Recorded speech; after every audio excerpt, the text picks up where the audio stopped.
माशाअल्लाह,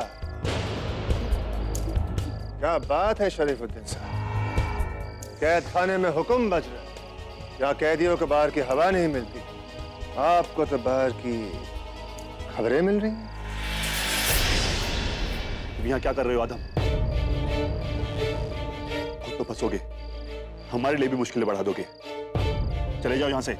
हम तो तारीफ कर रहे थे, पर लगता है कि जनाब को बुरा लग रहा है। जानकर अच्छा लगा शरीफुद्दीन कि तुम्हें इस कैद खाने में मजा आ रहा है, वरना इतनी लंबी सजा तुम कैसे काटोगे? तुम्हारी ये ख्वाहिश अधूरी रह जाएगी आदम, क्योंकि हम बहुत जल्द यहाँ से बाहर निकलने वाले हैं। उफ, खुदा तुम्हारी इस उम्मीद को बनाए रखे शरीफुद्दीन। पिछली बार भी तुमने यही कहा था, पर देखो तुम कहाँ हो, हम कहाँ हैं। तुम्हें क्या लगता है कि तुम ऐसे ही सोचते रहोगे और बाहर का काम होते रहेगा? बेशक, क्योंकि हमारी तरकीब में कोई कमी नहीं होती, और जब उन पर अमल होता है तो वो कामयाब होती हैं। हमारी सोच में दम है आदम। वाकई इस कैद खाने में सड़कर बूढ़े होकर मर जाने का ख्वाब और सोच काफी अच्छी है। हम तुमसे बहस नहीं करना चाहते आदम, हम समझ गए हैं कि तुम में दिमाग ही नहीं है। ये भी समझ लो शरीफुद्दीन कि इस पूरी मुगल सल्तनत में सिर्फ एक आदम खान है जो तुम्हें याद करता है। बाकी के लोग तो तुम्हें बीते हुए कल की तरह भूल चुके हैं। हाँ, एक और इंसान है जो तुम्हें याद करता है। रोते रोते बुरा हाल हो चुका है उसका। जानते हो कौन? बख्शी बानो, तुम्हारी बेगम। दिल तो करता है कि उन्हें दिलासा दो, उनकी तरफ हाथ बढ़ा। हाथ मेरा आदम। वल्लाह, कैद खाने की चार दीवारियों ने तुम्हारा जोश अब तक खत्म नहीं किया शरीफुद्दीन। हम तो तुम्हें एक बेहतर जिंदगी देना चाहते हैं, जहां से बाहर निकलना चाहते हैं। बेहतर यही होगा कि तुम हमारी बातें मानो, हमारा कहना मानो, वरना वरना क्या? हम जानते हैं कि तुम कुछ नहीं कर सकते। कुछ करने के लिए दिमाग की जरूरत होती है, जो तुम्हारे पास नहीं है। जिंदगी भर अपनी अम्मी जान की गुलामी करना तुम्हारी तकदीर है आदम। एक बेदिमाग का साथ देने से बेहतर है कि हम यहाँ कैद खाने में सड़ते रहे।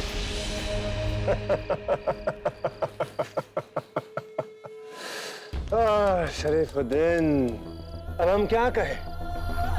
अब तुमने इस कैद खाने में खुदकुशी करने का मन बना लिया है, ठीक है, हम तो तुम्हें एक बेहतर जिंदगी देना चाहते हैं।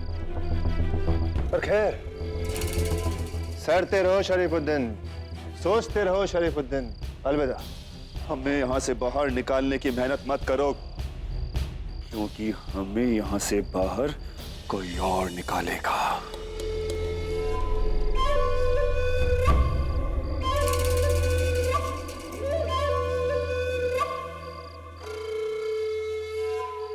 कौन? ये तो तुम्हें वक्त आने पर पता चल जाएगा आदम। हम यहाँ कैद खाने में बैठे बैठे क्या कर सकते हैं, ये तुम महल में वहां बैठे बैठे देखो।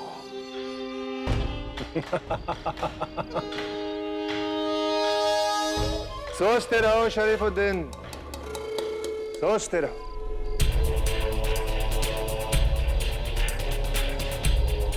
बस हमें इंतजार है जोधा बेगम का, हमें यहाँ से बाहर निकालने का।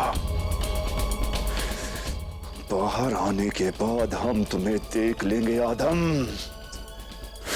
हम तुम्हें नहीं छोड़ेंगे। अम्मी जान, आदाब। आदाब जाविदा, क्या हुआ? इन्हें यहाँ क्यों खड़ा रखा है? इन्होंने कोई गुनाह किया है? नहीं। तकलिया, क्या हुआ जाविदा? बताते हैं। आप सुन के ना आपको हमारी अक्ल पे खूब फक्र होगा, लेकिन पहले ना आपको इससे एक घूंट पीना होगा। लीजिए, पीजिए जरा।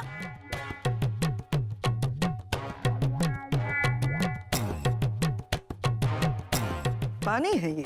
हमें ना ये जांचना था कहीं इस पानी में जहर तो नहीं है। दिमाग खराब हो गया है आपका जावेदा? नहीं अम्मी जान, आज तो हमने अपना दिमाग लगाया है।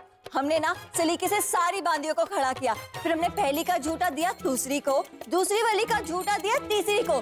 ऐसे हमने जांचा सारी बांदियों को, कहीं उनमें से कोई जहरीली दोषिजा तो नहीं है। आखिरी वाली बची थी, उसको आपने जांच लिया। अब हमें यकीन हो गया हमारी सारी बांदियां बिल्कुल ठीक है।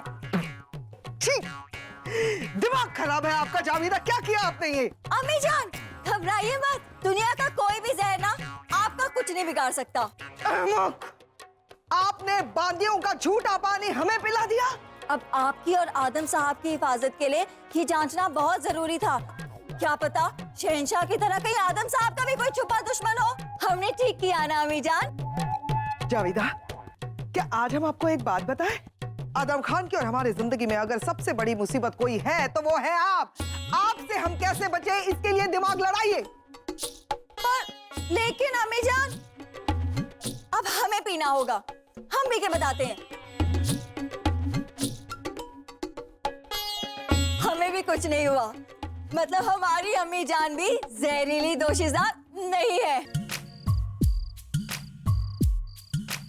इन आँखों में तुम जब से हो गए गुम, सारा जहां तेरा चेहरा,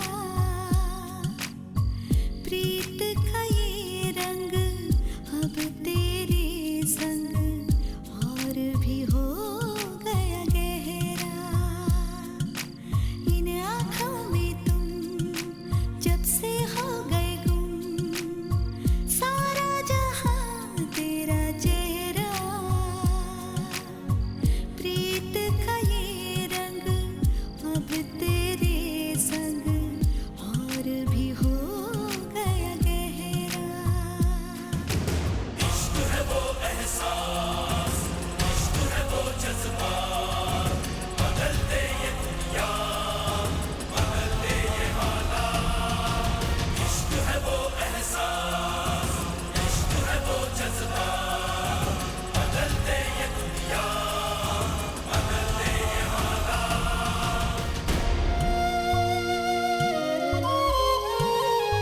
अब थोड़ी देर विश्राम कर लीजिए, थक गए होंगे।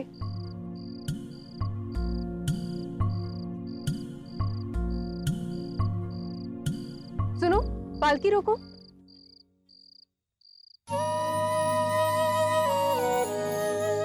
क्या हुआ भगवान, सारा स्वास्थ्य ठीक तो है ना? हाँ, हम थोड़ा थक गए हैं, तनिक विश्राम कर लेते हैं। अरे सुनो रे, तारी से रानी साहब आराम करना चाहे कोई चौखी जगह ढूंढ कर रुकने के प्रबंध करो। जी सेठ जी, आगे एक सराय है, वहाँ रुक जाएंगे। चौखी बात हो तो चलो रे।